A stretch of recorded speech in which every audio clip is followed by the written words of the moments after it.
HR Record 0002. Submitted to PRTS by Lamplight. Good evening, Doctor. First off, thank you for your feedback on my last report.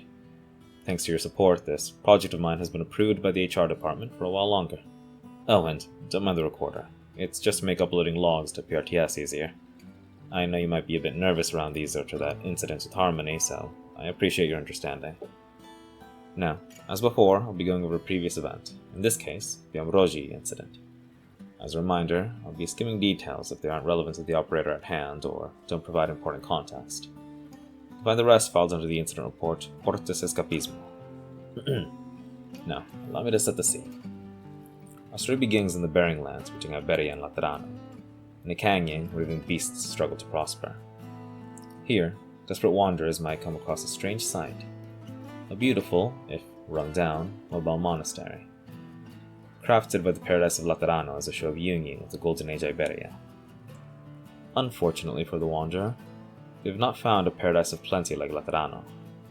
This place does not overflow with food, no more than enough to tempt starving bandits at the very least. Its windows, cracked and covered with tarp, struggle to keep out the cold. And yet, Doctor, I believe that this place was no less miraculous than that city of angels of their law. For it was here, 10 years ago, that a group of wandering Sarkas came upon the monastery. It was here that the bishop and leader of the monastery, Stefano Torregrossa, made a decision. He decided to open the doors of the monastery to these Sarkas, these so-called devils, these racial enemies of his homeland. Obviously, there were complications at first between his lattering flock and those Sarkas newcomers. But, through shared moments of strife and shared moments of occasional beauty, this monastery became their shared home, their shared paradise. It's a lovely miracle, don't you agree, Doctor? A Rankwood film might end then and there, just after the two groups learned to clasp hands and hope together, maybe ending on a symbolic bit of budding romance between a Sancta and Sarkas youth. But, unfortunately, life has a nasty habit of continuing right past the happy ending. Despite their combined efforts, the Bering Lands remains an unforgiving place. It was with a slow, creeping dread that they saw the monastery continue to wither, their stockpiles continue to dwindle, and realized that, if nothing changed, they were likely all dead if they remained here.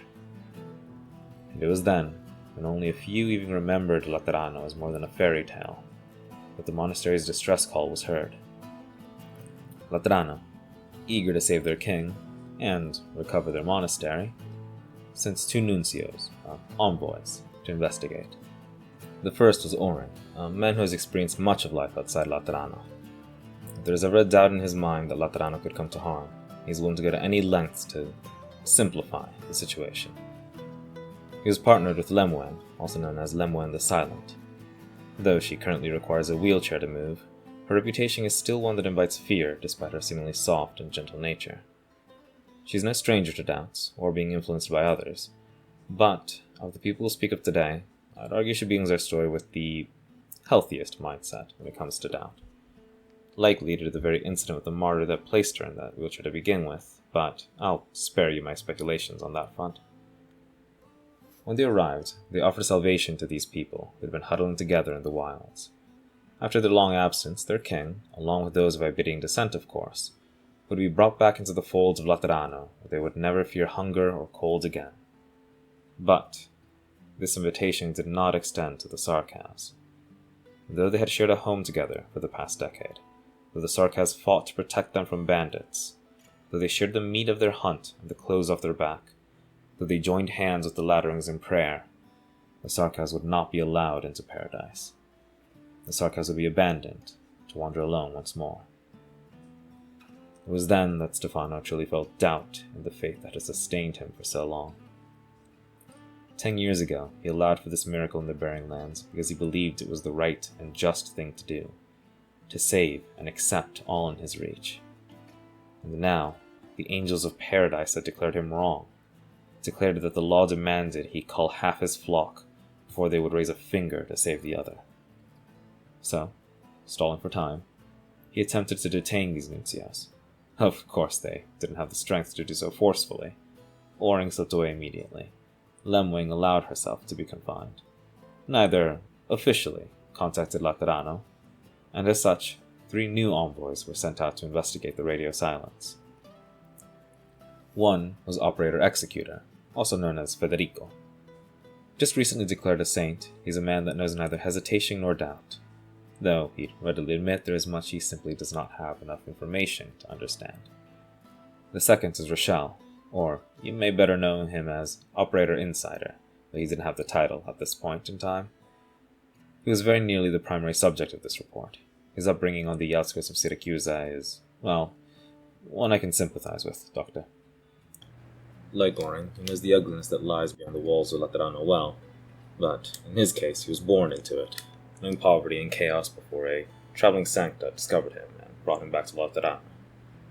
Unlike Oren, who willingly seeks out dirty work to keep Laterano clean, Insider prefers to live as uncomplicated a life as possible, even if it means putting on a facade at times. Though he is responsible enough to step up when he absolutely has to. And the third envoy is the operator I'd like to focus on. In some ways, discussing her is simpler than Bretosa. In other ways, well, let me put it like this. Did you know that Sancta, despite their innate ability to intuit the emotions of their king, are capable of lying to each other? Some, like her and Rochelle, even have a particular talent for it. Getting to know these sorts of people can be complicated. While Arturia's statements can be complex and layered in metaphor, we can still expect her recorded statements to at least reflect her views and work from there. But how do we go about understanding a person who lies, pours her heart out, teases, and manipulates? All with the same sharp smile on her face. Well, by being very careful what we believe, for one, as I hope you'll see with the subject of today's report. Spuria, liaison from the 6th Tribunal of the Lateran Curia, here for cultural exchange. Oh, right. To prevent any safety inspections, my luggage has a self-destruct mechanism. Yep, the stuff inside isn't necessarily all safe. The third envoy's real name is Serpilia, and it isn't until the end of our story that she'll join Rhodes Island and choose Spuria, a Lateran term meaning false or inauthentic, as her codename. Still, I'll be using both name and title interchangeably today, partially for convenience, and partially because the title is fitting throughout the tale. After all, from the very first moment she steps onto the scene, she's hiding her intentions. You see, Oring never officially made contact with Laterano, but he did reach out to a few people in particular in order to help him with a secret plan of his. Despite how readily she expresses her dislike of the man, one of the people he was able to reach out to, and convince to his side, was none other than Serpilia. We unfortunately have no records of their original conversations on the topic, and both of them have, obviously, been evasive on the matter. The only official record I've been able to dig up is a paper trail suggesting that her boss at the 6th Hall in Laterano had arranged for her to help Oren. Still, I don't personally believe that this was simply her following orders. I believe he made a genuinely philosophical argument, rather than having bribed her, forced her hand, or anything of the sort. I'll touch on that later, though. I don't want to leave the topic of names quite yet. While codenames are common across Terra, we at Rhodes are among the rare organizations that encourage our operators to choose their own. Something I'm sure Fiametta, for example, appreciates. In light of that, do you find it as fascinating as I do what people choose to call themselves when given the chance? Spuria's codename, for example, isn't just a self-deprecating joke. I believe that she chose this codename because it was already a nickname given to her by Lemwing, her closest friend in my opinion. I'm sure you can relate to that. And Dokutah? I wonder if Ami even remembers that she's the reason we all call you that. Right. Let me support my claim about Spuria being a nickname. In records of their reunion at the monastery, Lemwing teases Spuria about her hidden motives and calls her Ria, likely short for Spuria. When Serpilia chafes at that, Lemwing eases off on her teasing and, speaking more affectionately, calls her Lia, which shortens Serpilia in the exact same way.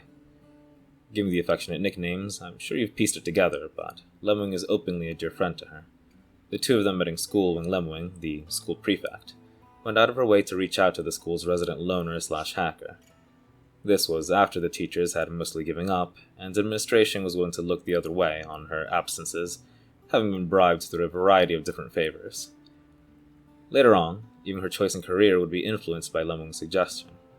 This sort of connection is no small feat, given how wildly introverted Spuria is. Ah, does that perhaps come as a surprise, Doctor? Remember, introversion isn't the same as social anxiety, or even a lack of charisma. True, she both makes for playful company, and, aside from some discomfort with genuine expressions of affection, she's a strong conversationalist. But introversion is a matter of preference more than it is skill or ability. Both then and now, she prefers to keep to herself, tinkering with her drones, gun modifications, or whatever engineering work people can convince her to help with. I even have a theory that her fascination with drones began due to the discomfort she occasionally has with empathy. See, some Sancta find the emotions of others to be intrusive, and she herself has mentioned appreciation for the fact that she doesn't have to blast music on her headphones here in order to drown out empathy like she does in Laterana. A way of being out in the world without being in range of empathy must be comforting in that case. As an aside, the implication that empathy can be drowned out by music is interesting, but we can talk about that another time. Back to Spuria. If accused of laziness, she'd likely correct you and call herself efficient.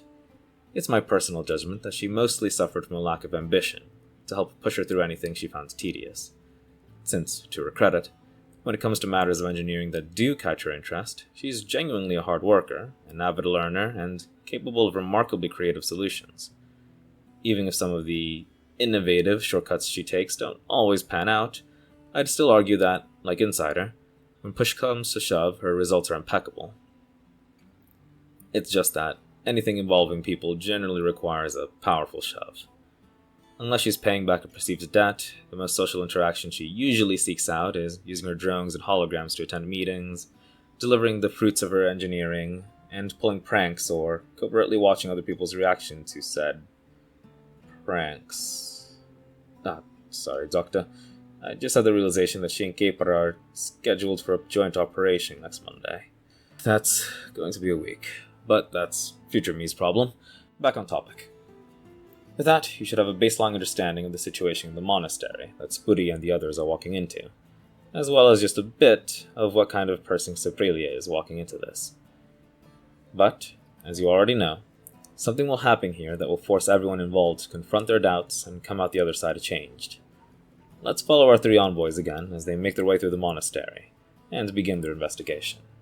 Oh, I prefer combat strategies without so many twists and turns. Despite some attempts by the locals to hide it, the situation with the Sarkas came to light almost immediately. After a bit of arguing with the local, who was guarding the entrance, and fighting off bandits who attacked the abbey just then, Executor and Insider met with the bishop, and another hooded man introduced as Hunter Gerald. There, Executor forcefully rips the hood off Gerald to check his identity. He'd been tipped off by the mercenary-like body language radiating off the supposed Hunter the hooded Sarkas was introduced as. Keep this hooded Sarkas in mind. Gerald the Hunter will have an important role a little later on. Insider was clearly concerned about the situation and just as eager for an explanation, but he wanted things to be calm and diplomatic.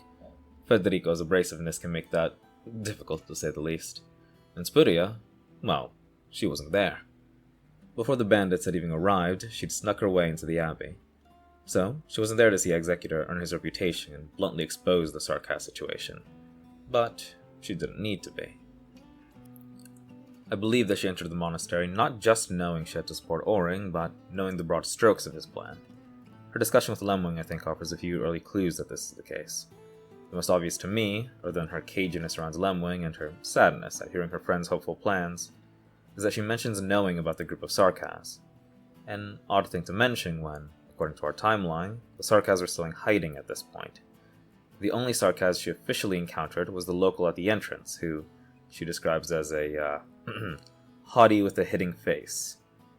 And that man hadn't revealed their identity at this point. There's a possibility she simply guessed, since she did have a suspicious reaction towards the haughty, or that she saw Sarkas while sneaking towards Lemwin.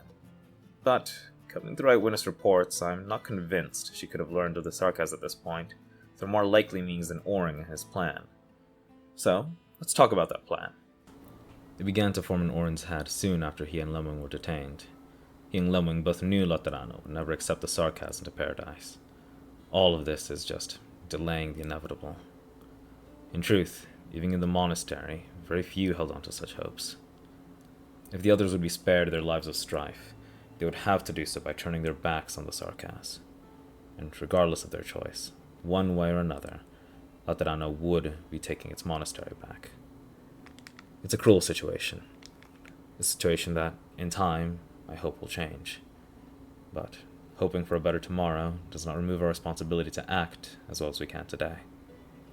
For Lemwing, this meant trying to ease the cruelty. She promised aid and provision to the departing Sarkas to make the transition back to wandering a touch more bearable. A small gesture, and by no means one that would ever be officially recognized, yet more than the elder Sarkas had honestly hoped for. For Oring, this meant acknowledging the cruelty necessary to keep Paradise alive, and stepping up to be the man who dirties his hands. He planned to stop the Sarkas from simply leaving. They could be a problem in the future, not just through action, but by the simple fact that they exist, by the simple fact they could be pointed to as proof that a laddering monastery offered refuge to the Sarkas. It would be a political nightmare. So, he could not let them leave. If the monastery must be returned to Laterano, he could not let them stay. And so, he decided he could not let them live. Their existence would have to be scrubbed away. Sorry, did I really have that sort of look on my face? For what it's worth, whatever I think of his conclusions, I do genuinely believe that Oring is at least honest about his motivations. He certainly isn't wrong that, after the events in Londinium, where the Sarkas staged a coup, and shortly after Laterano's Summit of Nations took its first uneasy breaths, a scandal like that would threaten Paradise's peace. But that said, apologies. I leave politics to you for a reason, Dokutah. But if I can't remove my bias, allow me to at least lay it out plainly. I understand the need for necessary evils, and I'm quite forgiving of evil born from duress. Evil born from cold calculation is harder for me to stomach. That said, I do not believe Oring to be a monster who cannot be worked with. I just find myself frustrated by those who see the overwhelming complexity of modern diplomacy and find themselves romanticizing the simplicity of violence, of war, when... Forgive me for overstepping my bounds, Dokutah, but allow me to use that reaction to at least make a point. No matter how pragmatic Oring's plan may be, officially organizing such a thing would be counterproductive towards the goal of public relations. He needed a casus belli to, let's just be blunt, he needed an excuse that he and Laterano could point towards if details got out. But we'll talk about that a little later. First, let's handle a question complicated by our Spuria being a sharp liar. Why did she take this mission? Not only the official mission, but the hitting mission to help Orin. Arguably, she was just following orders, since we know this mission was given to her by her boss in Laterano. I personally find this unsatisfactory. Throughout her schoolwork, her employment, and her time here at Rhodes, she's shown a talent for sneaking away from work she feels is unnecessary. So, let's presume that she had some reason for signing on, or at the very least was convinced of the necessity of taking a role. She says it was for Lemwing's sake. That's perfectly believable, given their history, though Lemwing herself has giggled at that assertion, calling Spuria a liar. I believe that leaves only one reasonable conclusion. She agreed with Orin's thoughts, regardless of what she may or may not think of the man. The briefing shows that, later, when she's facing a crisis of faith, Oring attempts to reassess her loyalty a few times. Each time the way he does so is by reminding her of the necessity of their plan, his reasons for it. At worst, he'll simply shrug off her doubts and assume she'll perform when push comes to shove. Given Orin's history as an envoy, his ability to play coy through a lie of hers down the line, and his personal knowledge of her, I believe that at the very least Oring is capable of other arguments. So it's telling to me that he believes appealing to the argument that this needs to be done in order to protect Laterano is the best way to motivate Serpilia. In this, at least, I find myself agreeing with him. I think he underestimated her capacity for emotional attachment, but convincing her of something's importance, not an easy task, is a proving way of breaking through her, let's say, slothfulness. Of course, this has implications about her character. It would require her to view the Sarkas, at the very least, as acceptable sacrifices. Spuria herself was quoted as saying in frustration to Rochelle and Federico about Stefano's attempt to protect the Sarkas. Didn't we mention we were willing to bring them back to Laterano? He's leaving everyone out here to starve in the cold just for these Sarkas? He detains a Lateran nuncio just for those Sarkas? I hope you'll pardon my impression there. I can't rightly call it one of my talents, but you get the gist. Now, it's possible that she's lying or just using Orin's words here. But Rochelle, a Sancta with the same talent for lying under empathy, seems to suggest that a telltale sign of such lying is being very careful about wording or direct statements. Given that Executor has confirmed her statement here, I'm more certain about Spuria's wording than if I were in the room myself. So, Dokutah, do you think those statements leave much room for doubt about her opinion of the Sarkas at that point in time? It's, unfortunately, not an uncommon stance to take on the Sarkas. In general, they're seen with a disdain that's only occasionally surpassed by that given to the infected in many parts. There are historical excuses for this treatment to persist as strongly as it does, but I'll leave the history lesson to Dr. Kaltzit. Furthermore, this view is greatly amplified in Laterano.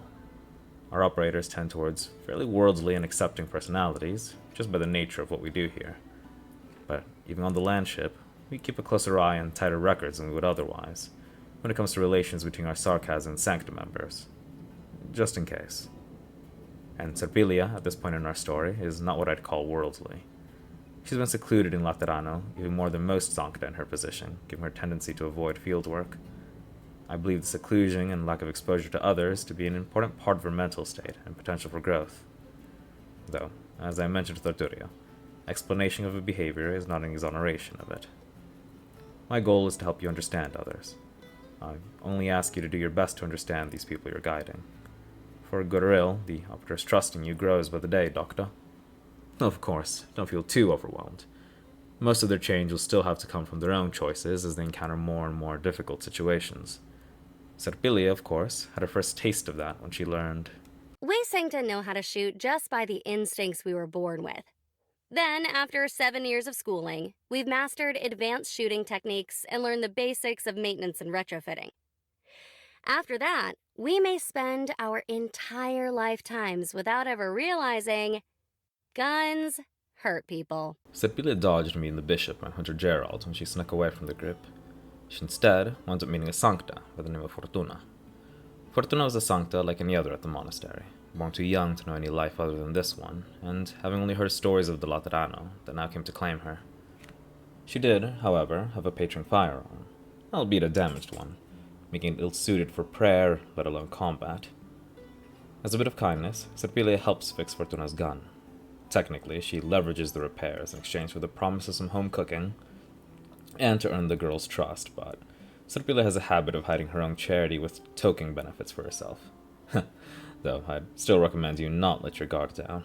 As Anseta can confirm, sometimes she really does have a mind to squeeze something substantial out of you.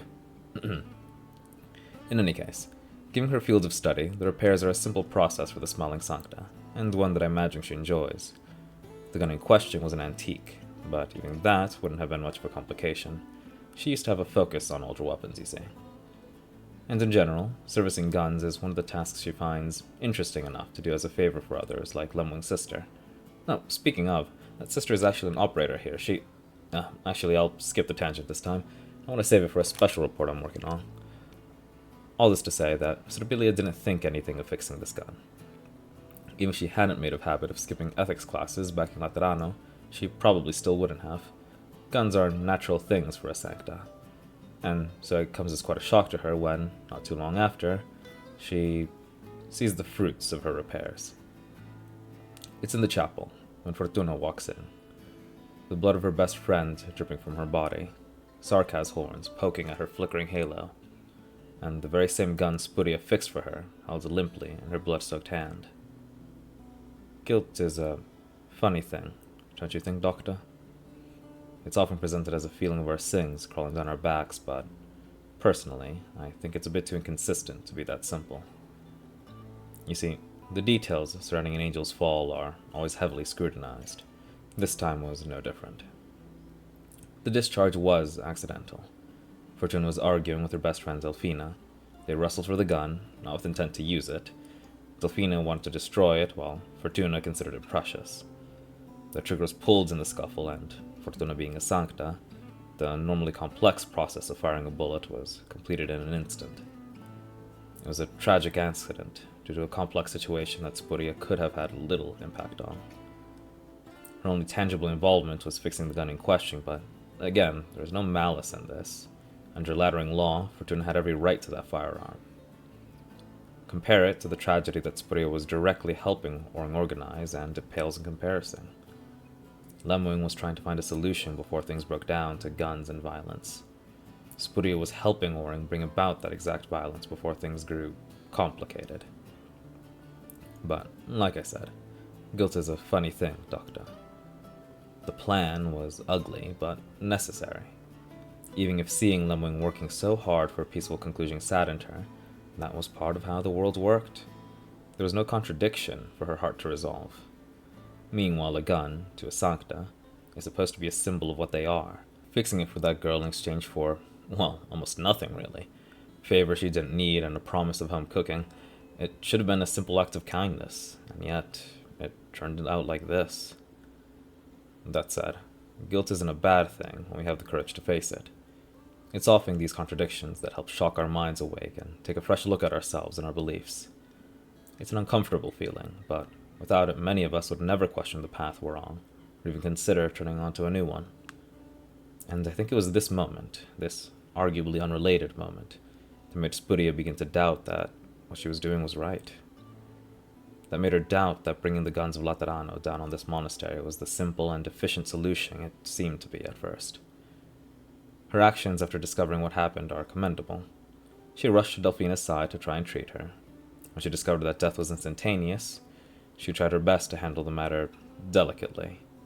She tries to cheer Fortuna up with the possibility that the Pope will be lenient. Though, when it comes to comfort, she refuses to lie to Fortuna when she asks about if Delfina survived, instead answering her question through her refusal to answer. For someone who lies as naturally as Serpilia does, I think that bit of honesty, and the loss of her ever-present smile, says quite a bit about how racked with guilt she was. Fortuna, in turn, was quick to assure Serpilia that she holds no blame for having fixed the gun. And again, guilt is strange, isn't it? If Fortuna had screamed, punched, and clawed at Serpilia, I don't think that would have been nearly as damning to her heart. After this shot rings out, the situation in the monastery breaks down for a number of reasons. The renegade angel plays her music, the Church of the Deep offers the bishop a dangerous third option, laddering soldiers close in, a mother says goodbye to her children, the sacrarium is burned by its caretaker. Perhaps we'll get into the rest another time, though. Let's keep pulling at Serpilia's thread. Serpilia continues to do her part, organizing the advance of troops, but her will continues to crack bit by bit. She snaps at Insider, angry that his plan was just to lie at Fortuna to keep her calm until the situation was easier to resolve. The irony of that is, well, you know. Her smile breaks more and more often, especially in front of Fortuna, with both of them wanting to be punished for their perceived sins. She even tries to help Fortuna and Raymond, a young Sarkaz, escape, distracting Oring and pretending she doesn't notice them hiding in the shadows. Her clumsy help wasn't enough, but the rebellious attempt was still there. And then, already unbalanced, her faith is tested again. Do you remember the hooded Sarkaz I asked you to keep in mind? The hunter, Gerald. His mercenary habits tipped off Executor. Oring had met him shortly before disappearing. He would be Oring's justification for an assault on the Abbey. Gerald used to go by a different name, you see. Holst Tiffindale. A mercenary who turned his back on war years ago, but not before earning a fearsome reputation for himself. He's wanted for 32 crimes by Laterano, including the annihilation of 3 Executor maniples. I doubt he did so single-handedly or all at once, but a maniple is a unit that, traditionally, has a strength of approximately 60 to 120 people, and Executor is the title Federico held before becoming a saint. All of this to say, Holst is a dangerous man. And it's not directly relevant to Serpilia, but what do you think, Dokutah? Is Gerald the Hunter the same man as Holst the mercenary? How much does a man need to change to distance himself from sins of his past? Is any amount of change enough? Just an idle thought for you, Doctor. Back to our story. Our sanctum messengers gathered around in the chapel to discuss what to do. Oring's plan was brought to light, and he seemed prepared for the possibility that the man he was using as a scapegoat would, when cornered, return to his old ways and fight back. He even seemed to relish the possibility. I don't think any of them were prepared for what Gerald actually did when cornered. In the midst of their discussions, the monastery's gardener, and Gerald's friend, walks in with the tray. The tray carries a knife and a bloody bundle of cloth. Gerald had chosen to atone for his past and secure the future of his people by offering his own head to the Latterings and begging them to spare the Sarkaz who grew up as innocent wanderers. We don't know what Spuria's reaction to this moment was. Even Federico was stunned into silence. What we do know is that after this, Oring had no intention of stopping. He lost his most convenient excuse, true, but the truth can be shaped and molded. He already had another plan in reserve, all thanks to Raymond, the young Sarkaz that he noticed Spuria letting sneak away. He could twist the facts to make him a criminal, and he would have his excuse. But Spuria's doubt finally caught up to her. She questioned Oring if this was the right thing to do. He tried to brush her off, but she threatened to make the aftermath hell for him if it didn't convince her here and now. Given the timeline, I think it's safe to say that Gerald's sacrifice, combined with everything else, had a powerful effect on Spuria. Just as their argument with Oring grew heated, Lemwing came into the scene. Oring tries to make an escape by ordering her to hold Lemwing off, and I know that order was presumptuous by any metric, but I chalk it up to him not quite seeing the change that happened in Spuria, and also these growing complications causing him to be flustered. Regardless, Spuria makes her choice and immediately steps out of Lemwing's way. With a newly restored smile on her face, she says it was simple preservation. After all, this is Lemwing the Silent we're talking about. But, given that making this choice is the first time since Fortuna's fall that Spuria's playful nature returns, I think there's more to it than that. I think this was Spuria resolving the conflict and doubt in her heart by making the choice to change her future. What follows is a tense standoff full of action and crashing ideologies. The standoff speaks volumes about Oring, Lemwing, and even Federico, who eventually arrives to give us a glimpse of the saint Laterano's law sees in him. I'll admit to feeling chills the first time I read over the report. But since those volumes don't say anything new about Spuria, I'll be skipping it over. In the end, Oring's plan fizzles out. The monastery remains intact, and the Sarkaz peacefully make their exit. Given how many grim endings this story could have had, we're rather lucky. But, of course, it still isn't a happy ending.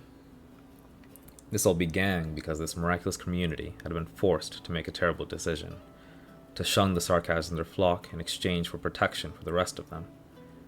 Many people struggled against that, and for their struggles, Gerald took his own life, Delphina was tragically killed, Fortuna fell from grace, and Clement, the gardener, died gagging on poisoned bread. And for what? In the end, for better or worse, none of that struggle changed the outcome. If Stefano had bent the knee and made the sacrifice immediately, all that would have changed is that Fortuna would not have fallen, Delphina would still be alive, Gerald would have left with the Sarkaz before Orin could put his plan in motion, and perhaps even Clement could have found a better end. The only real loose end is that, potentially, the wandering Sarkaz would have still been in Oring's crosshairs, but Lemwing's influence would be just as likely to protect them from at least that.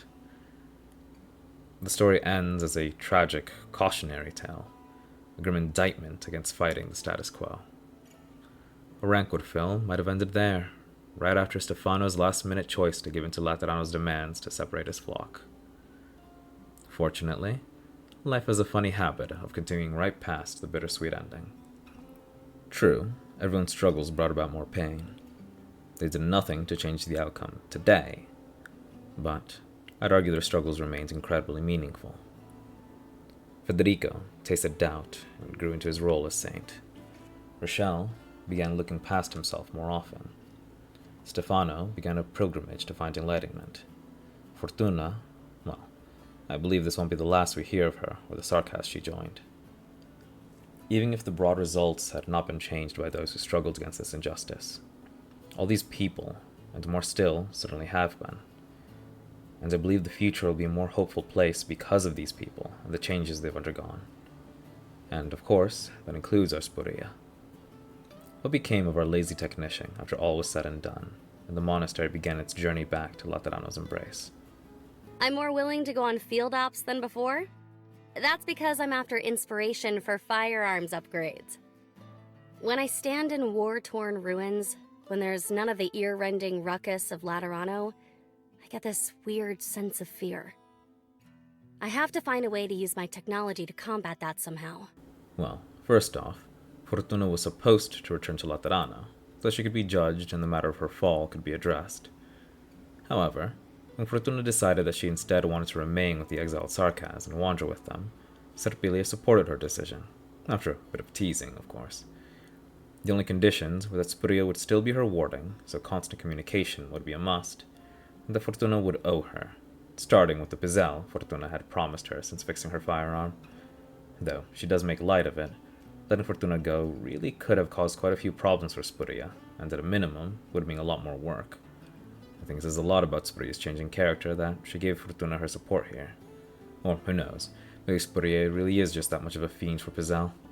To be clear, that was a joke, but those pizzelle actually do have some interesting trivia to them, Dokutah. It's a laddering recipe. They're basically flat, round cookies. Personally, I think of them like eating a flattened out ice cream cone. But these pizzelle are different. Their ingredients are mostly substituted for traditionally Sarkaz herbs. As such, it's a recipe that blends Sancta and Sarkaz foods, that was born out of the miracle in that abbey. As I said, just a bit of trivia, but it feels significant, you know? That the joy they shared at that abbey is still alive in the world in so many little ways. No, whatever her reasons, Spuria managed to mostly come out clean and was then assigned to Rhodes Island in an agreement with Laterano's notarial hall. As I've alluded to before, her solitary nature remains. She generally spent her time locked up in her room tinkering with drones until closure suggested she visit the workshop to trade information with our other engineers. Since then, she slowly earned the trust of our operators and engineering team alike, even if it took a while still for rumors about her appearance to die down, since she preferred to accept orders by phone and deliver goods by drone. The quality of her work is good, and she's only behind on demand with Workshop 3. Though there are reportedly special issues around her work. I'll be honest with you, Dokutah, I don't know what to make of these reports. At times it seems these issues are the result of her experimental and shortcut-happy designs. Other times I'm nearly convinced she's attempting to create a safety mechanism that's accidentally causing jams. And other times I feel she's intentionally pulling pranks. Whatever the case, the short and sweet of it is that she's managing well on the Landship, and despite her antisocial behavior and occasional pranks, she works hard in her own way. The only suggestion I'd make is that I'd like to see her interact with others a bit more, preferably in a more casual setting. With respect to her preferences, perhaps we could arrange more intranet-based social clubs, or maybe something with you. Oh, sorry, yes, you could certainly help her as well, but I meant you as in you official. The streamer that Click brought on.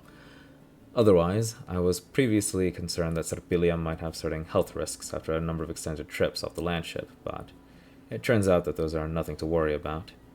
She's been spending these personal days to track down Fortuna and the Sarkaz with her, doing her duties as the girl's warding. As always, she's taking creative liberty with her assigned duties, but in this case, she's been twisting the words of her assignment to go above and beyond the care of that group. Most recently, they'd found a place to settle for a while, and Spuria methodically dealt with a number of potential obstacles to their peace. She seems happy to be their guardian angel, even if she's keeping them in the dark about just how much work she's been doing for their sake. And she's been trying to keep it low-key to us as well, Dokutah. She'll tell you about it when she's comfortable. No need to let her know before then. Interesting little tangent.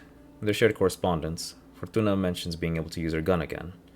Use here likely means prayer rather than firing the weapon, but even then, according to our inquiries with Mostima, patron firearms are supposed to reject falling Sancta. That said, I don't believe Fortuna would lie, so well, it's not relevant now, just an interesting thing to think about.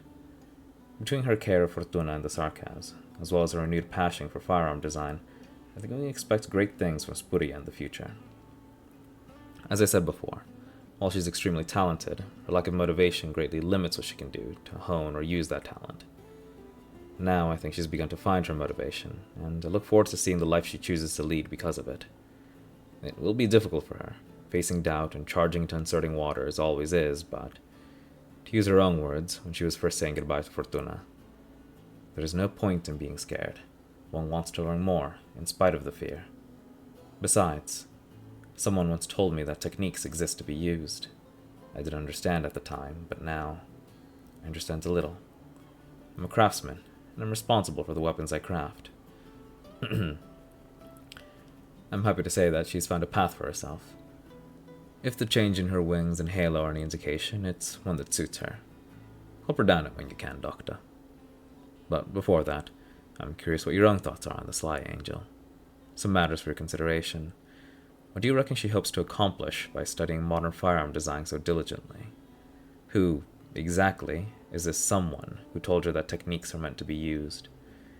Do you think her efforts with Fortuna will bear fruit?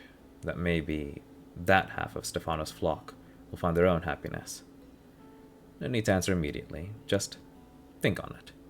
That's all I ever ask. That'll conclude my report for now, though I would like to revisit her and Lemwing one more time in the near future. You'll see what I mean soon. In any case, thank you again, Dokutah, for your time. I'm well aware of how valuable it is, and if there's ever anything you'd like to discuss, my door is always open. I study firearm assistive technologies, but I don't fundamentally understand what a gun means to a Sancta. Oh, nothing. Just a friend of mine who told me she's starting to use a gun again. Anyway, I'll be going on a trip soon. Be sure to approve my disembarkation when the time comes, Doctor.